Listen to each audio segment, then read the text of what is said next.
you're looking for the top free agents still available, you're in the right place. You're watching NFL Daily by Chat Sports. That's Tom Downey. I'm Mitchell Renz, and we're starting this show off with a very big name. Antonio Brown, number 15 on our list. I put him at 15 because I don't know what to make of him still. Talent-wise, he should be number 1 on this list. Head case-wise, well, he's also number 1 on this list, but you don't want to be number 1 on that one there. There are reports of some interest from teams, namely the Browns and Seahawks have been mentioned. There's a chance he could still be suspended by the NFL. So it's a very difficult question here. Talent-wise, obviously you want him on your roster. Obviously. But you just saw him force his way or get disastrously cut by or traded by the Steelers, Raiders, and Patriots in less than a year. Looking at a player who threw away almost $60 million last year in guaranteed money. Yeah. That's tough to do. So anytime you see a player do something like that, I don't care what the stats say, AB, the only way I would ever want you on another team is if you just delete the social media altogether. So would you want your team to sign Antonio Brown? Type AB for yes, or we want you to type FAB for no. I'm typing FAB. As these votes come in, by the way, the social media, sure you can delete that. That's not the disease. That's just a symptom of the issues for Antonio Brown. So, yeah, that might make you feel better. Doesn't fix the problem, though. I'm seeing a lot of FABs. Oh, AB from Aaron. Let's go to the next player here on our top free agents list. It's Josh Gordon at number 14. So technically suspended, but he is a free agent. So I went with the two troubled but talented receivers here at 15 and 14. I like it. I'm into it. He's been working out. He wants to be cleared to go for camp. He's in the process of reinstatement. The Seahawks in particular have been heavily linked to Josh Gordon, and I think that makes a lot of sense. And it's the same reason why every year fantasy owners become tantalized by the talent of Josh Gordon. Maybe this is the year he plays an entire season. If he does, he could be great again. Yeah, he could be great. However, the last time he was great was back in 2014. What a year that was, though. Yeah, what a year that was. I was a junior in college. Like, Tom, we're going all the way back when it comes to Gordon. Talent's there, yes, but he's another player where, like, I just don't know if I'm going to be able to trust him. So who's going to sign first? Type AB for Antonio Brown. Type JG for Josh Gordon. One of the main reasons why Tom and I wanted to do our new list of our top 15 free agents was because Cam Newton, honestly, just got signed out of the blue, in my opinion. So who do you think is going to be the next player to sign first? Is it Antonio Brown type AB or Josh Gordon type JG? Tom? I'm going to go Josh Gordon. Josh Gordon? I'm also going to go with JG, FAB. Let's go to Devonta Freeman here, number 13, the first running back on our list. Freeman probably could have been signed if money wasn't as big of an issue. I believe that the Seahawks offered him a pretty similar deal to the one that Carlos Hyde ended up taking. Freeman, though, thinks he is a starting caliber back, wants a job that would pay him as such, which does not exist for Devonta Freeman right now. I don't think it should. I think Devonta Freeman is a good running back, but again, you're looking at somebody who 2015, 2016, Devonta Freeman, that was great. Now, I think he actually played a lot better than what I expected in 2019 after injury derived season in 2018, but he's an undersized running back. I think he was a product of the Kyle Shanahan system, and he averaged like 3.5 and some change yards per carry. Honestly, that was better than what I thought he was going to get. Significantly different than the guy we saw. Falcons' offensive line was also a little bit iffy as well. So if you're a team out there that maybe needs a running back who's also halfway decent in the passing game, I think Devonta Freeman would be more suited as almost a scat back, not so much like an every down running back. That's why he's still a free agent. Another player that's a free agent at a position that's honestly kind of hard to wrap my head around, safety. Strong safety is the running back of the NFL, or of the defense, kind of like linebacker is. You can't see, but Tom's doing one of these numbers behind me like, don't tell the whispering. audience.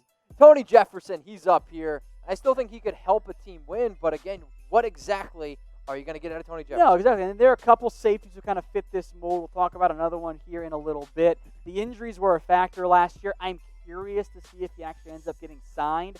I wonder if this might be the end of the road for Jefferson. But if you want a number 3 safety to double as a linebacker safety hybrid, why not Tony? Who's hungry? I don't know about you. I'm starving. Let's go to Damon Snacks Harrison, number 11. The value for a player like Damon Harrison has never been lower in the NFL because he's not much of a pass rusher, but he is a very strong run stopper. That carries some value, but it ain't Fletcher Cox money. You don't get paid for being a fatty only on the interior and stopping the run. Now, someone should pick him up. Maybe Seattle could also make some sense for Damon Harrison. I'd like that fit. he'll get you a handful of sacks. He'll be a really good run stopper. Can't say that. But at this point in his career, coming off a bit of a down year in part because of injury, the intrigue and the value isn't quite what it once was. Snacks Harrison, I'm going to be eating a lot of snacks on 4th of July. There is no doubt about that. Y'all, if you need some 4th of July gear, I like this one without sleeves because I don't know about you, I sweat when I eat. Go to chatsports.com/NFL4th. Oh, it's healthy. When you're eating as much food as you do on 4th of July, like that's good food. You get burgers. You should not be sweating while you eat. That's bad. Dude, I sweat when I eat. The meat sweats are not good. It's all good here. And if you guys maybe need a medium, maybe after 4th of July you need a large, we got you covered here. All sizes small, all the way up to, I believe, 5XL. You can get your favorite team's 4th of July shirt, but you better do it quickly. Go to chatsports.com/NFL4th. It'll be in the comments. It'll be in the description. And also, if you get a little stain on it, guess what? It's high-quality cotton. It'll come right on out. Let's go to number 10 here on our list, Delanie Walker. Remember when he was great? I do, not too long ago. 2 years ago. That's a pretty substantial amount of time when you're Walker's age at this point in his NFL career. He just hasn't been healthy. You had a really good 2016, really good 2017, but the touchdowns dropping. Hasn't been on the field very much these past 2 years. And I think for a lot of these players, there is a common theme. Uncertain injury status is a big reason why they are unsigned. COVID-19 makes it tougher to get physical, especially bring players into facilities for them. That's left guys like Walker still waiting for contract. Dre Kirkpatrick, you're next here on our list of top available free agents at number 9. Kirkpatrick can still help you. Don't expect him to be a legitimate, okay, we signed Dre Kirkpatrick, we are set at our number 2 corner spot. Not all that different, at least in my eyes, from like an Eli Apple or Prince Amukamara. Like, those are stopgap number 2 corners. You can survive with them, but probably while you're grooming somebody younger, be it an early round pick or even a mid-round pick, shouldn't be expensive. Also coming off an injury-plagued season, and you can see the production, as difficult as it might be to quantify sometimes for corners, the pass breakups and interceptions, those have dropped in recent years. That is a red flag for a corner. He's also getting up there in age as well, at age 30. I like Kirkpatrick, but I think you said it perfectly. He's a stopgap corner, and I think that's his best of his ability. Let's go to a player now where I actually think if he were to be on a team, I think he'd actually help somebody and start. Eric Reid should be signed. We've played this game before with Eric Reid, and we know why he had issues getting signed earlier. Look, Reid was cut by the Panthers. They wanted to save some money. I get that. Started every game last year. Is he a free safety? Not really. He's kind of more of a strong safety. Can play some linebacker for you. If he gets picked up, he is a starting caliber safety. Like, I have zero doubts about that. He's not going to be an Earl Thomas type, but you let him hang out around the box, almost be an extra linebacker, or at worst, bring him in as an actual linebacker in passing downs. You're going to be happy with that. Someone should pick him up. Maybe Reid's waiting for a true starting spot to emerge. We want you to pick a safety here. Eric Reid, type 1. Tony Jefferson, type 2. Rashad Jones, type 3. And I'm also going to throw this in there. If you're a team that's just showing interest in Jamal Adams, I think Jamal Adams is a great player. I'd rather go out and sign Eric Reid for a pretty cheap contract rather than trading away a first, second, maybe even a third. I'd probably trade for Jamal Adams because he's Jamal Adams still. I get it, but I can still get an Eric Reid at a much cheaper price. I'm typing in my 1 for Reid. Rashad Jones intrigues me, but I'm not sure he's ever going to be the same player as he was in his prime when he got that big, fat contract. 1 for me. Time to go from 1. Now let's go to number 7 here. We got KELVIN BEACHUM in 99 starts in 8 NFL seasons. Quality tackle, shouldn't cost a ton. That has a lot of value. At minimum, this is a swing tackle guy for you. And I wonder if BEACHUM's kind of trying to wait to find a starting job. He shouldn't be overly expensive. Do you feel great about him if he's your starter? Probably not. But look around the NFL.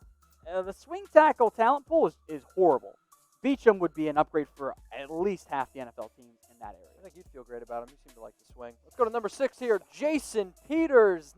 Getting up there in age, but still I think a pretty solid player. To be 38 years old and still playing at a passable starting level at tackle is kind of insane. That's applaudable. Like that is some Frank Gore type longevity right there for Peters. Now, he's kind of expressed some interest, and maybe he wants to skip some of camp because, well, you're old, you just don't do camp as much anymore. But if a team needs a stopgap, like if you're the Bengals, I would call Jason Peters tomorrow, say, hey, why don't you come start at right tackle because Bobby Hart sucks? That's what I would do. Someone should pick him up. Maybe the Eagles bring him back as a guard option. Maybe. Brandon Brooks got hurt. Hey, people are talking. So I got a little favor to ask. I want you to hit that subscribe button, okay? And if you can't find that subscribe button, go in the comments, go in the description, you can click the link. A lot of times people think, hey, subscribe, that means you got to pay money. No, we're going to give you free news, rumors, and live shows. All you got to do is go ahead and hit that sub button. It's time to get now to our top 5. DARQUEZE DENNARD, he joins his teammate Dre Kirkpatrick.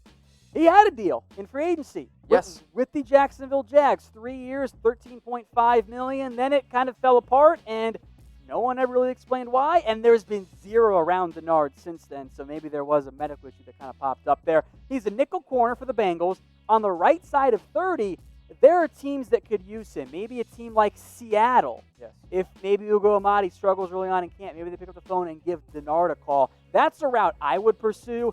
There are teams who always need cornerback help. Dennard, I think, should and I think will be on a roster at some point in the near future. All right, DARQUEZE DENNARD, number 5, which means number 4 is Larry Warford of, used to play for the New Orleans Saints. Yeah, they draft Cesar Ruiz. They cut him because they don't need him anymore. They save some money. He allegedly wants $7 million per year, which is about what he was going to make when the Saints cut him. I'm not sure he's going to end up getting that. But you can, again, look around the NFL, look at the offensive line play. It's normally not great. It's just not, I don't think, coached that well from grade school, high school on up. It's just, it's a tricky kind of position to teach. Warford would be a starting caliber guy. Maybe a team like the Lions could bring him back. Okay. I know they drafted some guards, but if they're not ready, slot him in for 1 year. Who says no? Who says no? Pretty interesting. So today's show, top 15 free agents still left available. Before we get into our top 3, don't go anywhere. We want you to scroll on down if you're watching this video on Facebook, on YouTube, Facebook. Who's the best free agent still on the market? If you want to laugh at me, hey, it's all good. That's what our shows are all about. Everson Griffen at number 3 here. I wonder, and it's fair or not, but Griffen and Clowney, who we will get to, obviously, are going to be connected for quite a while in terms of free agency. Yep. Maybe Griffen is waiting for Clowney to sign. Griffen allegedly wants to take visits before signing, which is tricky because, well, those aren't happening right now. But in terms of on-the-field production, haven't been that different. Clowney is better than Griffen. Yes. He is a better pass rusher than Griffen is, frankly, a better run stopper. But if Griffin's still if Clowney's still asking for 16, 15, whatever million, and Griffen wants like 8, yeah. Well, maybe just save the money, go with Griffen, and still get a really damn good number 2 pass rusher. So if you had to pick a defensive end, are you going to go with Jadeveon Clowney or Everson Griffen? And I do want you to take that next level of thinking, right? So Tom said if Clowney's asking for, let's just say, north of 12, 13, 14 million, and Griffen just wants half of that, that's kind of the process that I want you to think about because I think that's the kind of money you're looking at here. So type C for Jadeveon Clowney, type E for Everson Griffen. I'm seeing right now, Tom, about 90% of the votes are actually coming in for Everson Griffen. Okay. Top 2 time, Logan Ryan. Very productive nickel corner. Stats, good. Well, volume stats across the board for Logan Ryan. Now, he allegedly wanted $10 million per year. No one's come close. He's a nickel corner. Teams aren't going to pay him $10 million per year. Now, if you look at the raw statistics, Logan Ryan's coming off a year that might actually be worth $10 million per year. Yes. 113 tackles, 4 tackles for loss, 4.5 sacks, 8 total takeaways. Holy cow, Tom, why wouldn't you want him? Well, Logan Ryan had the most chances in the NFL last year because he was the most targeted corner in the NFL. Around 940 yards, 70% completion percentage, 6 touchdowns. That's not good. 2 very different stories there. He's good and worth starting, but not at $10 million per year. That's why he's still unsigned. That's why he's unsigned. And then when you're seeing players, even like Nicole Roby-Coleman making the money he made, you can't justify a player like Logan Ryan making that much. At number 1, sorry, probably not that exciting, but it's the truth. Jadeveon Clowney. So this is to be expected. He's still in the market, obviously. I don't think it's so much for talent, maybe a little bit. There's also some reports out there that teams are a little bit unsure how much he loves football. But come on, this comes down to dollars and cents. I think you're right. Clowney originally wanted, DeMarcus Lawrence, Von Miller type of money. No one came close to it. Then he's like, okay, well, I should get Trey Flowers money, which I think he had a fair argument for.